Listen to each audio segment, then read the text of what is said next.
Nora Al-Takaka, Majlis Perkahwinan Jin.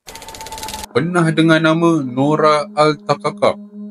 Kalau kau pernah lepak dengan geng yang minat cerita seram atau urban legend dari Timur Tengah, nama ni mungkin pernah lalu kat telinga korang. Siapa sebenarnya Nora ni? Dan apa kaitan dia dengan majlis kahwin makhluk halus? Cerita ni pelik tapi menarik. Okey, kita rewind balik ke tahun 1990-an dekat Kuwait. Nora Al-Takaka ni dikenali sebagai penyanyi dan pemain rap. Tapi bukan calang-calang tau. Dia memang famous dalam kalangan golongan kayangan. Putera raja, orang politik, jutawan minyak, semua nak dia nyanyi masa majlis. Dia tak banyak sangat gambar, tapi dari cerita orang lama, dia ni ada aura. Bila dia nyanyi, semua senyap.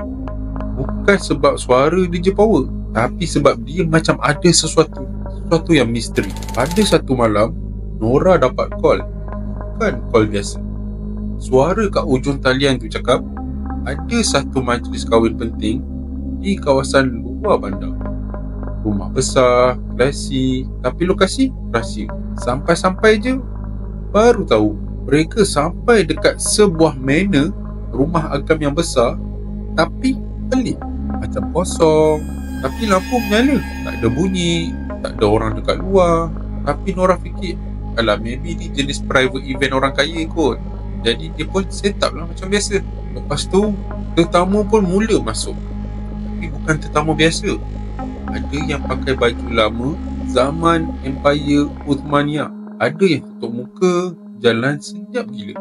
Dan ada satu makhluk, kaki dia macam kaki kambing.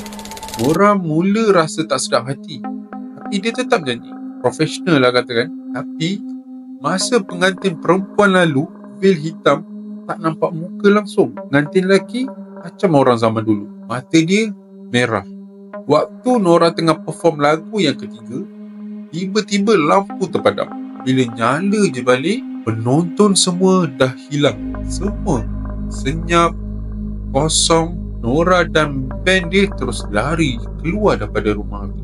Bila keluar je daripada manor tu sendiri macam dah lama terbengkalai. Dinding retak, pintu tanggal, rumput panjang semeter. Tak ada sebarang tanda yang rumah itu dihuni. Macam majlis tu tak pernah wujud. Lepas tu Nora dikatakan berhenti perform. Ada yang kata dia pindah ke negara lain. Ada yang cakap dia sakit misteri. Dan ada juga yang kata dia ni tak pernah wujud pun. Hanya watak dalam cerita urban legend. Cerita ni betul atau tidak kita tak tahu. Tapi yang pasti cerita Nora Al-Takaka ni terus hidup.